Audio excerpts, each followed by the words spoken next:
Okay my dear masters, రోజుకు ఒక మంచి మాటలో ఈరోజు ఆనందపు అల 19వ రోజు తెలుసుకుందామండి. నేనటి రోజుని మరి గ్రహదోషాలు, వాస్తు సిద్ధాంతాలు వీటి మీద మనం చెప్పుకుంటున్నాం కదా. ఈరోజు మరికొన్ని విశేషాలు తెలుసుకుందాం. చూడండి, మనకు జరిగేది ప్రతిదీ మనం చేసుకున్నదే. సమస్య ఏమిటంటే మనమే వాటికి కారణం అవుతున్నామని మనం గ్రహించడంలా. అజాగ్రత్తగా మనం వేసినటువంటి విత్తనాలే విశ్వ మొక్కల్లా మన చుట్టూ వ్యాపిస్తున్నాయి. వాటిని దేవుడు తీసుకొచ్చి మన తోటలో నాటినట్లు భావిస్తూ బాధపడటంలో అర్థం లేదు కదా. వర్షం కొండల మీద కురుస్తుంది. అది మొదట జలపాతమై తర్వాత చిన్న చిన్న నదులుగా మారి పల్లాన్ని వెతుక్కుంటూ వెళ్ళి చివరకు సముద్రం కలిసిపోతుంది. అవునా కదా? పుట్టిన నిమిషం నుంచే నది సముద్రాన్ని చేరటానికి తహతహలాడుతూ ప్రయాణం చేస్తుందని చెప్పటం కథలకు కవితలకు బాగుండొచ్చు, కానీ అది నది తలరాత కాదు. దారిలో ఆనకట్ట కట్టి నిరోధిస్తే సముద్రంలో చేరలేకపోయాని అంటూ బాధపడుతూ ఆ నది ఆత్మహత్యం చేసుకోబోదు. నది కంటే సముద్రం నీటి మట్టం కాస్త ఎత్తులో ఉంటే సముద్రపు నీరు నదిని వెతుక్కుంటూ వస్తుందా, లేక నది నీరు సముద్రాన్ని వెతుక్కుంటూ వెళుతుందా?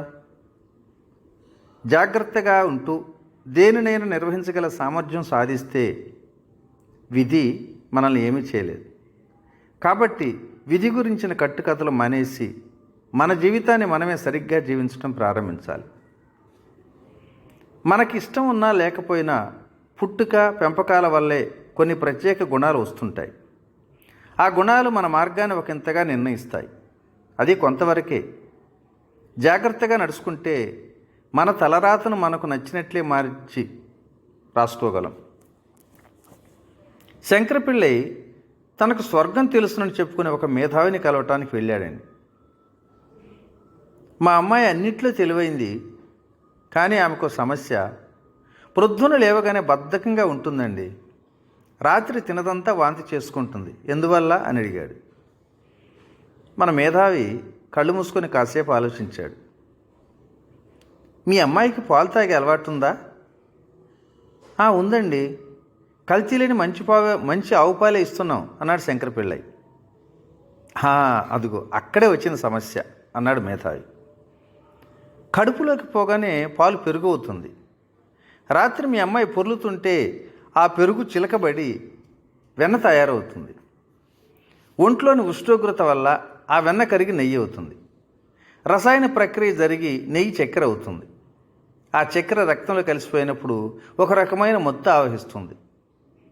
ప్రొద్దున ఆ మత్తు దిగక ముందే లేస్తున్నందున మీ కూతురికి సమస్య వచ్చిందండి అన్నాడట. సమస్యను అర్థం చేసుకోలేని పరిస్థితుల్లో విధి మీద అపవాది వేసి తప్పించుకోవటం ఈ మేధావి చెప్పిన వివరణలా ఇవన్నీ కూడా అర్థం లేని విషయాలే.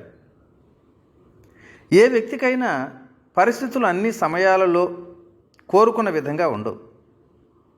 మార్చటానికి వీలు లేని పరిస్థితిని ఎదిరిస్తే శాంతి లేకుండా పోతుంది. బుర్ర కూడా పని చేయదు. దానికి బదులు ఉన్నది ఉన్నట్లు అంగీకరిస్తే విజ్ఞతతో తర్వాత ఏం చేయాలన్న విషయాన్ని ఆలోచించడానికి వీలవుతుంది. దీన్నే విధి లేక భాగ్యం అంటారు. కానీ దీనిని మీరు తప్పుగా అర్థం చేసుకున్నారు. విధి అంటే అన్నింటినీ సహిస్తూ నడుచుకోవాలని అపార్థం చేసుకుంటున్నాం. కాబట్టి సరిగ్గా అర్థం చేసుకుందాం. సహించడం అనేది ఇష్టంగా చేసేది కాదు, బలవంతంగా జరిగేది. ఏ పరిస్థితినైనా శాంతంగా అంగీకరించి ఆ తర్వాత విధిని మనకు తగినట్లు మార్చుకోవటం ఎలాగో తెలుసుకోవాలి. శంకరపిళ్ళై తన 3 స్నేహితులతో కలిసి ఎన్నో వ్యాపారాలు చేసి చూశాడు. ఏ వ్యాపారం చేసినా నష్టం వస్తుంది. శంకరపిళ్ళై స్నేహితులతో, ఈ సిటీలో అందరూ బ్రహ్మాండంగా సంపాదిస్తున్నారే, ఆటోలో కాకుండా ట్యాక్సీలో పోతున్నారు, మనకు కూడా ఒక ట్యాక్సీ కొందామా అన్నాడంట. అందుకు స్నేహితులు సరే అన్నారు. ఉన్న డబ్బంతా కూడగట్టి ఒక కారు కొన్నారు. ట్యాక్సీలాగా పసుపు నలుపు రంగు వేశారు. ట్యాక్సీని రైల్వే స్టేషన్ ముందు ఆపారు. ఎంతోమంది ప్రయాణికులు బయటకు వచ్చారు. కానీ అందరూ వేరే ట్యాక్సీలో వెళ్ళిపోయారు. వీరుండి ట్యాక్సీ వైపు ఒక్కడు కూడా రాల. రైల్లో వచ్చే ప్రయాణికులు పిసినారులు. ఎయిర్పోర్ట్లో అయితే బాడిగలు దొరుకుతాయేమో అన్నాడు శంకరపిళ్ళయ్య. విమానాశ్రయంలో కూడా వెళ్ళి చూశారు. అక్కడ కూడా ఒక్క ప్రయాణికుడు రాల. పెద్ద పెద్ద షాపింగ్ కాంప్లెక్స్ల ముందు కూడా ఉంచి చూశారు. మిగతా కార్లు ఆటోలు బుక్ అయిపోతున్నాయి, కానీ ఈ కారు వైపు ఎవరు రావటంలా.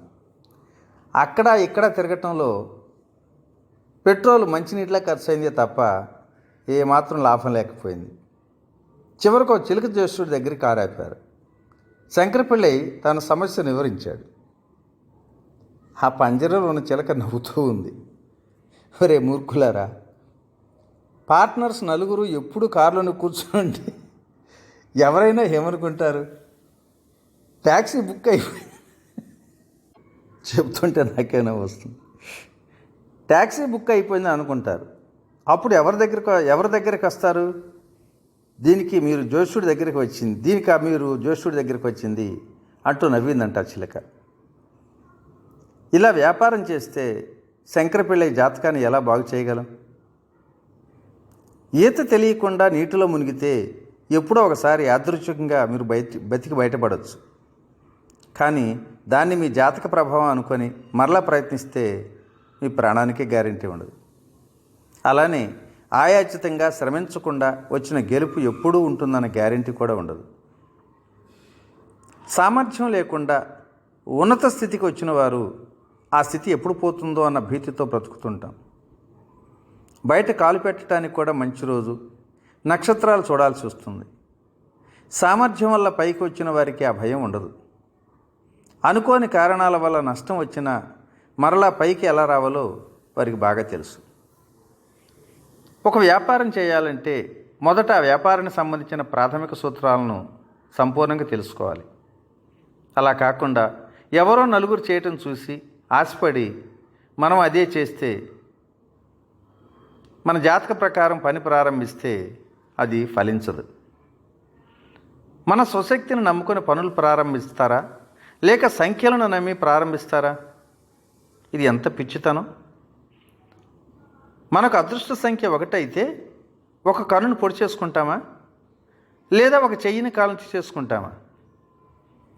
గ్రహాల ప్రకంపనలు భూమి మీద కాస్తంత ప్రభావం చూపించవచ్చు, కానీ దృఢచిత్తం ఆత్మవిశ్వాసం కలవారిపై ఈ ప్రకంపనలు ప్రభావం చూపలేవు. తిథులు, తేదీలు, సంఖ్యలు మన సౌకర్యం కోసం సృష్టించుకున్నవే.